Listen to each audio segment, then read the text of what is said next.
नमस्कार, आप देख रहे हैं हिंदी खबर में हूं आपके साथ अमित शर्मा।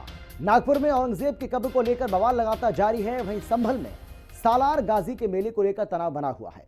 इस बीच सीएम योगी ने एक इंटरव्यू में ऐसे लोगों पर करारा प्रहार किया है।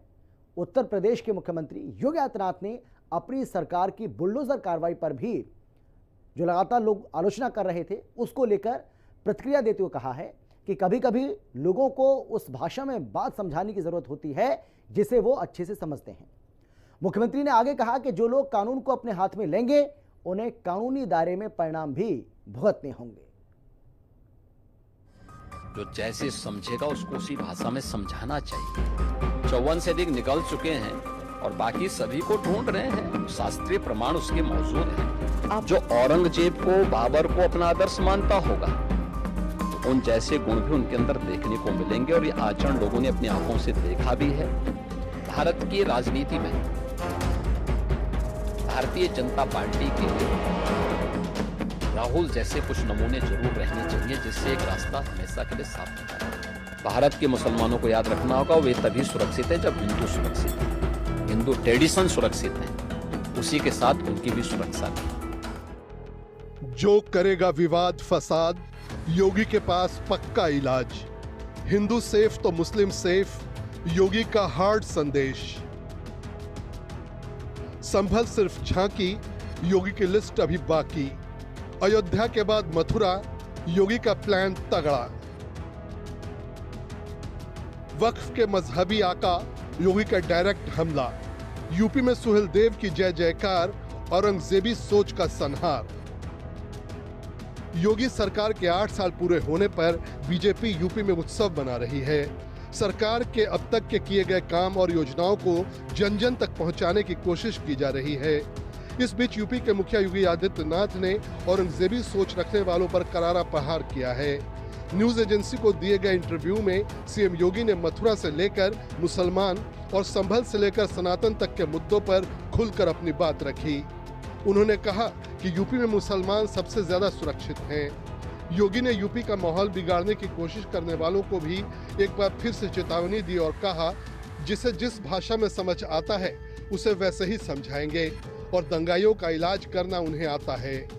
आक्रांताओं के महिमा मंडन पर योगी ने कहा कि कुछ लोगों के आदर्श हैं बाबर, औरंगजेब, जिन्ना, लेकिन राणा सांगा, महाराणा प्रताप और शिवाजी महाराज हमारे आदर्श हैं। बुलडोजर एक्शन पर यूपी के मुख्यमंत्री ने कहा कि इसमें कुछ भी गलत नहीं है, जिसकी जो भाषा उसमें उसे समझाना जरूरी है। संभल में खुदाई पर सीएम योगी ने कहा कि अब तक 54 धर्मस्थल मिल चुके हैं और संभल में खुदाई का काम आगे भी जारी रहेगा।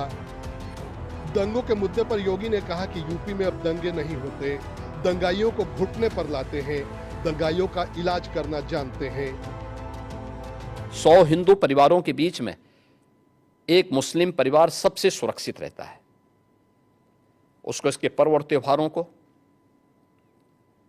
उसको अपने सभी मजहबी कर्मों को करने के लिए, या जिस मत और मजहब या संप्रदाय या सेक्ट का अनुयायी होगा उसको उस परंपरा के अनुसार अपने सारे धार्मिक मान्यताओं या उपासना विधि को पूरी स्वतंत्रता होती है।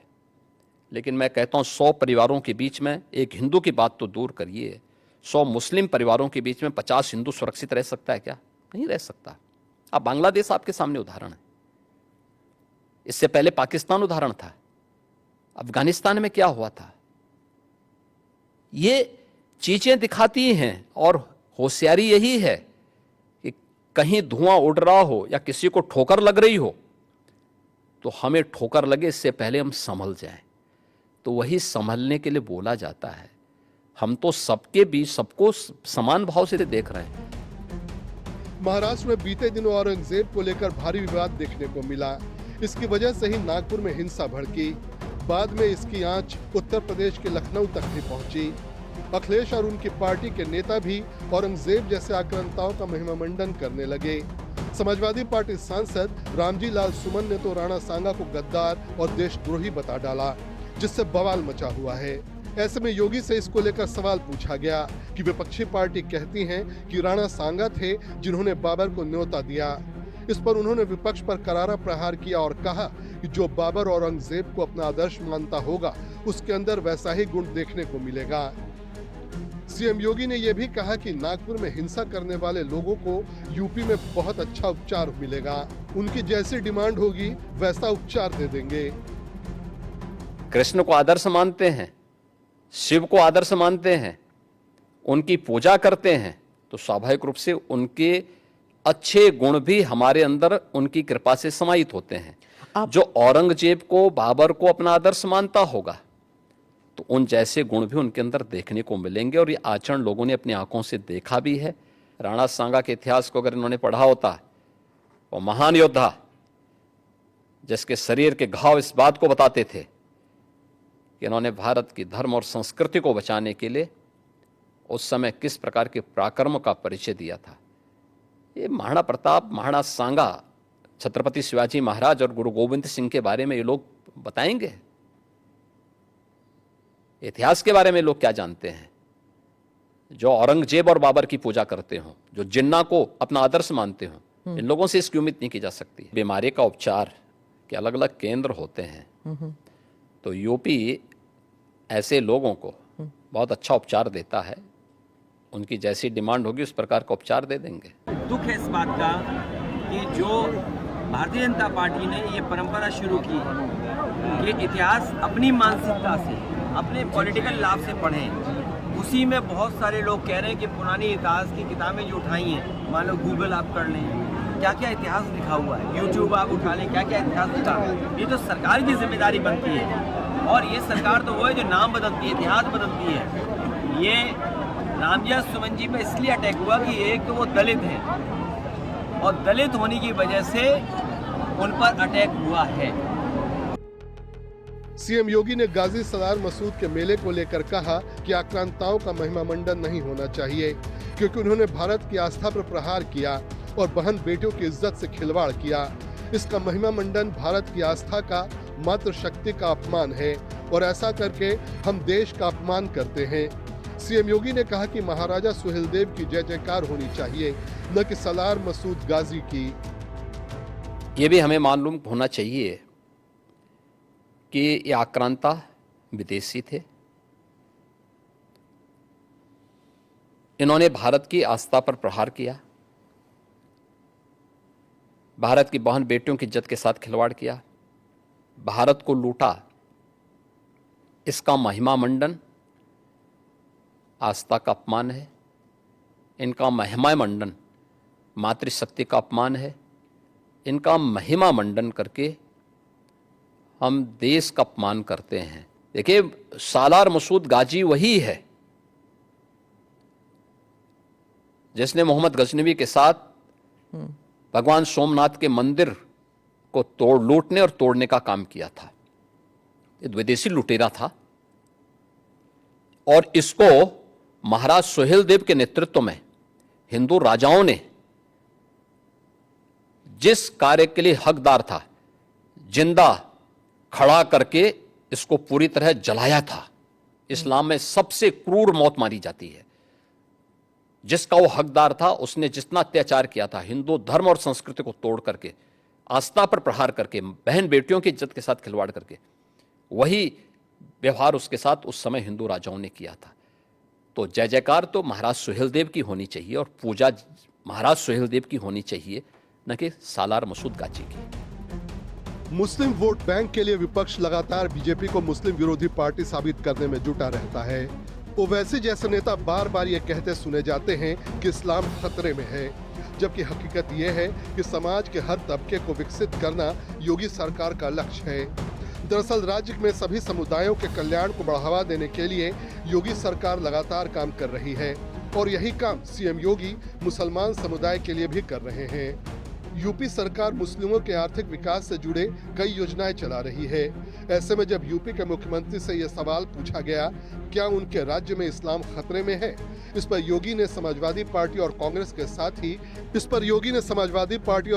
साथ ही एआईएमआईएम चीफ असदुद्दीन ओवैसी पर करारा हमला बोला और कहा कि मुसलमान खतरे में नहीं हैं, इनके वोट बैंक की राजनीति खतरे में है, और जिस दिन अपने पूर्वजों को भारतीय मुसलमान समझ जाएगा, इन सब के बोरिया बिस्तर बन जाएंगे। यूपी के मुख्यमंत्री ने कहा कि भारत के मुसलमानों को एक बात समझनी होगी कि जब तक हिंदू सुरक्षित हैं, तब तक वे भी सुरक्षित हैं। मुस्लिम तो यूपी में सबसे ज्यादा सुरक्षित हैं। मुसलमान इससे खतरे में नहीं है, इनकी वोट बैंक की राजनीति खतरे में है। जिस दिन अपने पूर्वजों को भारतीय मुसलमान समझ जाएगा, इन सब के बोरिया बिस्तर बन जाएंगे। इसलिए अपने बोरिया बिस्तर को दुरुस्त रखने के लिए लोग इस प्रकार की भड़काऊ बातें को कहते हैं। भारत के मुसलमानों को याद रखना होगा, वे तभी सुरक्षित हैं जब हिंदू सुरक्षित है, हिंदू ट्रेडिशन सुरक्षित हैं, उसी के साथ उनकी भी सुरक्षा नहीं। तो इन लोगों ने जो यहाँ पर इस्लाम खतरे में बात कर रहे हैं, उन हिंदुओं का भी इन्होंने यहाँ विरोध किया था। आप अनुमान करिए कि भारत में ही वो हिंदुओं का विरोध कर रहे हैं, तो पाकिस्तान और बांग्लादेश के अंदर क्या हाल हो रहे होंगे, उनके हालात क्या होंगे। इनकी मानसिकता का अंदाजा इसी से लगाया जा सकता है कि हिंदुओं के प्रति इनके दुराग्रह कितने खतरनाक हैं और कितने छोटे स्तर के। हमारे मुख्यमंत्री जी ये बताएं, उनकी कुर्सी सुरक्षित है कि नहीं है? कहीं ऐसा तो नहीं कि हिंदू मुसलमान की जो अब सुरक्षा की भावना जाग रही है, कहीं ऐसा तो नहीं कि उनकी कुर्सी डगमगा रही हो? याद होगा जब उन्होंने एक बार योग किया था, कैसे एक टांग पे डगमगा रहे थे। कहीं ऐसा तो नहीं कि उनकी कुर्सी डगमगा रही हो, इसलिए वो कह रहे हो कि हमारे सब भाईचारा बहुत अच्छा है। देश का सबसे बड़ा सूबा उत्तर प्रदेश कभी दंगों और माफिया के आतंक से परेशान था। वही यूपी आज कानून व्यवस्था का पर्याय बन चुकी है। 2017 में कमान संभालने के बाद मुख्यमंत्री योगी आदित्यनाथ ने अपराध और माफिया के लिए जीरो टॉलरेंस नीति अपनाई और 8 साल बाद अब प्रदेश की तस्वीर ये है कि अपराधी खुद हाथ जोड़कर थानों में सरेंडर कर रहे हैं। इस पर सीएम योगी ने कहा कि जो न्याय मानते होंगे उनके लिए न्याय होता है और जो हिंसक बनकर सामने आता है उसे उसकी ही भाषा में समझाया जाता है। जो न्याय मानते होंगे उनके लिए न्याय होता है। जो स्वयं न्याय को, कानून को अपने हाथों में लेते हैं, तो बहुत बार कानून के दायरे में रहकर के उनको सबक भी सिखाया जाता है। जो जैसे समझेगा उसको उसी भाषा में समझाना चाहिए। आप मुझे बताइए, कोई हिंसक बनकर के प्रहार करने के लिए आ जाए हमारे सामने और हम उसके सामने गिड़गिड़ाएं, ये नहीं। अगर वो हिंसक बन के आया तो उसको पहले उसकी हिंसा का प्रतिकार तो वहां पे करना पड़ेगा ना। सीएम योगी सनातन से सुशासन तक को साधने में जुटे हुए हैं। योगी राज में एक तरफ अपराध को खत्म कर यूपी के विकास पर काम हो रहा है, तो दूसरी ओर सनातन को संबल बनाने में जुटे हुए हैं यूपी के मुख्यमंत्री योगी आदित्यनाथ, जिसका सबसे ताजा उदाहरण प्रयागराज महाकुंभ और संभल है। जिस संभल में जाने से भी हिंदू डरते थे, वहां हर हर महादेव और जय बजरंगबली की गूंज सुनाई दे रही है। वहीं खुदाई के जरिए संभल में 54 से ज्यादा धर्मस्थल की खोज हो चुकी है। अयोध्या में भी 500 साल के लंबे इंतजार के बाद रामलला अपने भव्य और दिव्य मंदिर में विराजमान हो चुके हैं और अब हर सनातनी की नजर मथुरा पर टिक गई है, जिस पर सीएम योगी ने कहा कि वो कानून के दायरे में रहकर काम करते हैं, नहीं तो वहां बहुत कुछ हो गया होता। जितने भी होंगे सब ढूंढेंगे, सब निकालेंगे और दुनिया को बोलेंगे कि भगवान ने जिसको आंखें दी हैं वो आके देखो तो क्या हुआ था संभल में। देखिए, संभल एक सच्चाई है और मैं इसलिए नहीं कह रहा हूं भाई आपको उपासना विधि की पूरी छूट है, कहीं भी आप बनाइए, लेकिन आप तो इस्लाम के मुद्दों से ही भटक करके काम किए हैं। पर ये तो बन चुके हैं, अब बन नहीं चुके हैं। इस्लाम कहता है कि किसी भी हिंदू मंदिर या किसी हिंदू घर को तोड़ करके आपके द्वारा बनाई गई कोई भी इबादत गृह एक खुदा को स्वीकार्य नहीं है। क्यों आपने बनाई? आप तो इस्लाम के विरुद्ध आचरण कर रहे हैं। पर आप तो कानून के दायरे में रहकर, हम कानून के दायरे में रह के सब काम कर रहे हैं। अगर कानून के दायरे में रह रहे हैं तो फिर आप मथुरा की बात क्यों उठा रहे हैं? मथुरा की बात क्यों नहीं उठा रही? मथुरा श्री कृष्ण की जन्मभूमि नहीं है क्या? पर वो तो अब कोर्ट में है ना। कोई कोर्ट का ही आदेश पालन कर रहे हैं ना, तो अब तक तो वहां बहुत कुछ हो गया होता। तो अयोध्या, काशी, अब फिर मथुरा भी, और कितने और? आप मुझे बताइए, सनातन हिंदू धर्म के जो महत्वपूर्ण स्थल हैं उन सभी स्थलों को हमारी विरासत के प्रतीक हैं। देखिए, डॉक्टर राम मनोहर लोहिया के नाम पे राजनीति बहुत सारे लोग करते होंगे। में 65 निकाल रहे हैं आप, तो फिर 65 नहीं, वहां 68 सभी तीर्थों को हम निकाल रहे हैं। 54 से अधिक निकल चुके हैं और बाकी सभी को ढूंढ रहे हैं, शास्त्रीय प्रमाण उसके मौजूद हैं, उनको दिखा रहे हैं कहाँ कहाँ हैं, जिसने भी कब्जे किए होंगे उनको एक एक करके सबको निकालेंगे। हाल ही में खत्म हुए प्रयागराज महाकुंभ में 66 करोड़ से ज्यादा सनातनियों ने त्रिवेणी संगम में आस्था की डुबकी लगाई। महाकुंभ में योगी सरकार ने जिस तरह की व्यवस्था की वो अद्भुत रहा और विदेश से आने वाले लोग भी भव्य और दिव्य महाकुंभ को देखकर हैरान रह गए। लेकिन विपक्षी पार्टियां लगातार महाकुंभ में कमियां निकालने की कोशिश में जुटी रहीं। इस पर भी सीएम योगी ने एक बार फिर से विपक्ष पर करारा प्रहार किया और कहा कि महाकुंभ में उन्होंने केवल जन सुविधाओं का ध्यान रखा। इसने ये साबित किया कि ये मृत्युंजय महाकुंभ था। महाकुंभ के दौरान हुए भगदड़ को लेकर सीएम योगी ने कहा कि हाईकोर्ट के निर्देश के अनुसार जुडिशियल कमीशन अपनी जांच कर रहा है। सभी पक्षों से बात कर बयान दर्ज किए जा रहे हैं और जांच रिपोर्ट आने के बाद जो भी दोषी होगा उस पर कार्रवाई की जाएगी। सीएम योगी के इस बयान पर हिंदी खबर से बातचीत में समाजवादी पार्टी सांसद अवधेश प्रसाद ने कहा कि उनकी सरकार में भी महाकुंभ का आयोजन हुआ, लेकिन कहीं पर चिड़िया दबने की भी सूचना नहीं मिली। वह एक जुडिशल कमीशन है और उसमें माननीय उच्च न्यायालय ने भी और सुप्रीम कोर्ट ने भी जो उसके बारे में डायरेक्शन दिए थे उसके अनुसार वो अपना काम कर रहा है। हमने 1 महीने का समय दिया था, माननीय उच्च न्यायालय ने कहा कि नहीं 1 महीने नहीं, इसको कुछ और समय दे करके उसका विस्तार देकर कुछ उन्होंने नए चीज़ें उसके साथ जोड़ी है, तो उसके अनुसार वो कार्य कर रहा है। और उन सभी तथ्यों को लेकर के जो राज्य सरकार ने उसके लिए तय किए थे और माननीय न्यायालय ने जो उसके बारे में उसका थोड़ा विस्तार दिया है, इसको लेकर के वो अपना कार्य कर रहे हैं। उसमें सभी पक्षों से वो बातचीत भी कर रहे हैं, बयान ले रहे हैं, साक्ष्य कलेक्ट कर रहे हैं और फिर उसके बाद जो भी फाइंडिंग आएगी तो उसकी रिपोर्ट वे लोग देंगे, तो फिर इस पर हम लोग आगे कर रहे हैं। कांग्रेस ने, आरजेडी ने या समाजवादी पार्टी ने महाकुंभ के बारे में जो भी बात कही है वो उनके तुष्टीकरण की पराकाष्ठा का उदाहरण है, भारत की आस्था का अपमान करने का एक उदाहरण है। लेकिन महाकुंभ ने साबित किया है कि नहीं, वह मृत्युंजय महाकुंभ था और महाकुंभ में जो भी आया अभिभूत होकर के। महाकुंभ की शुरुआत कोई नई नहीं है, बहुत दिनों से है और बहुत दिनों तक महाकुंभ का आयोजन होता रहेगा। हमारी भी सरकार थी, आदरणीय नेताजी मुख्यमंत्री थे 3 बार, आदरणीय अखिलेश जी मुख्यमंत्री थे, तो इस तरह से 4 बार हमारी सरकार के रहते और चलते महाकुंभ का आयोजन हुआ। कहीं पर चिड़िया दबने का भी कहीं सूचना नहीं। देश और दुनिया के लोगों ने अप्रिशिएट किया, सराहना किया, प्रशंसा किया। लेकिन अफसोस के साथ कहना पड़ रहा है कि योगी बाबा की सरकार में महाकुंभ की जो उनके तैयारी थी, उस तैयारी का नतीजा ये हुआ कि असंख्य लोगों की जाने गई। योगी आदित्यनाथ के बटेंगे तो कटेंगे नारे ने सियासत की दिशा और दशा बदल दी। हरियाणा से लेकर महाराष्ट्र तक इस नारे की गूंज सुनाई दी।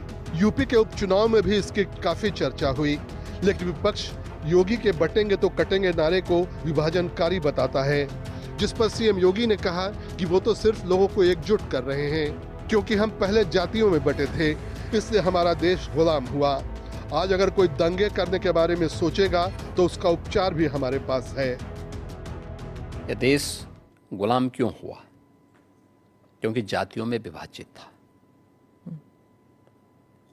अगर उनको जोड़ने की बात की जा रही है कि वे बंटो मत, अच्छे के बारे में सोचो, विकास के बारे में सोचो, विरासत के बारे में सोचो। ये उछला नहीं था, ये यूपी से मैंने ही कहा था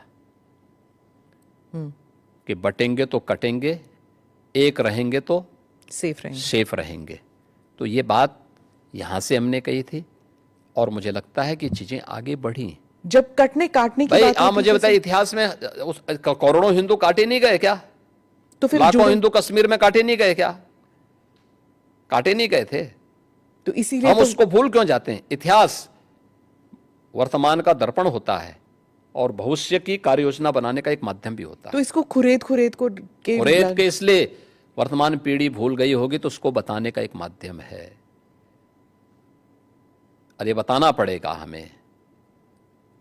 ये हमारा दायित्व भी है। पर ये कुरेदने से क्या दंगे वंगे नहीं होंगे? दंगे कैसे होंगे? फिर दंगाइयों का उपचार भी तो है। दंगों से वो डरेगा जो उन दंगाइयों के सामने घुटने टेक करके नाक रगड़ते हैं। उनको घुटनों के बल चलने के लिए हम मजबूर कर लेते हैं और ठीक भी करते हैं उनको। कुछ दिन पहले सीएम योगी ने यूपी विधानसभा में राहुल गांधी और अखिलेश यादव को पप्पू टप्पू कहकर मजे लिए। उन्होंने कहा कि पप्पू टप्पू बीजेपी की जीत की गारंटी हैं। अब एक बार फिर से योगी आदित्यनाथ ने कांग्रेस सांसद और लोकसभा में नेता प्रतिपक्ष राहुल गांधी पर तंज कसा। इस पर योगी ने राहुल को नमूना बताते हुए कहा कि सियासत में ऐसे नमूने जरूर रहने चाहिए, ये बीजेपी के लिए फायदेमंद है। यूपी के मुख्यमंत्री ने राहुल गांधी की भारत जोड़ो यात्रा को भी भारत तोड़ो अभियान बताया, जिस पर सियासी बवाल मच गया है। इनका भारत जोड़ो भारत तोड़ो अभियान का हिस्सा है। ये जहां जाते हैं, दक्षिण में जाएंगे तो उत्तर भारत की निंदा करेंगे, उत्तर में आएंगे तो दक्षिण की निंदा करेंगे, भारत से बाहर जाएंगे तो भारत की निंदा करेंगे। इसलिए इनके आचरण को देश समझ चुका है। लेकिन भारत की राजनीति में भारतीय जनता पार्टी के लिए राहुल जैसे कुछ नमूने जरूर रहने चाहिए, जिससे एक रास्ता हमेशा के लिए साफ होता रहे, अच्छा रहता है, बना रहे। निंदा करता हूं पूरी दृढ़ता से और कहना चाहता हूं किसी बड़े नेता के लिए इस तरह के अपशब्दों के प्रयोग के पहले उससे बचना चाहिए उनको, और इस पर पुनर्विचार करें। एक बात जरूर कहूंगा, मैं कहने को तो मैं भी कुछ कह सकता हूं, प्रधानमंत्री के लिए, गृह मंत्री के लिए और किसी नेता के लिए, लेकिन संसदीय भाषा और सम्मानजनक भाषा लोकतंत्र की शक्ति। ये शब्द अगर आपको उचित लगता है तो मुझे कुछ नहीं कहना।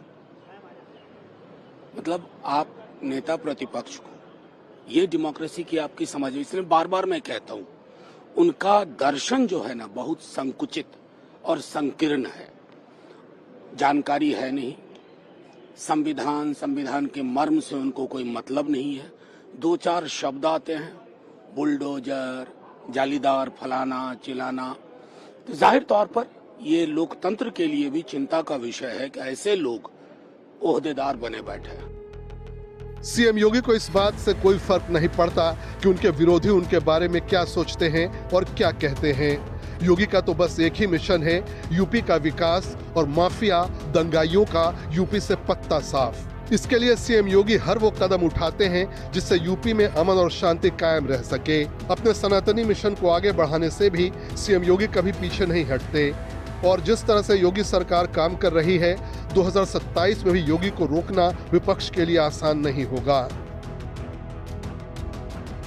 हिंदी खबर की स्पेशल रिपोर्ट। और इसी के साथ इस बुलेटिन में फिलहाल इतना ही। छोटे से ब्रेक के बाद फौरन लौट रहे हैं। आप देखते रहिए हिंदी खबर, क्योंकि हिंदी खबर पर खबरों का सिलसिला लगातार जारी है।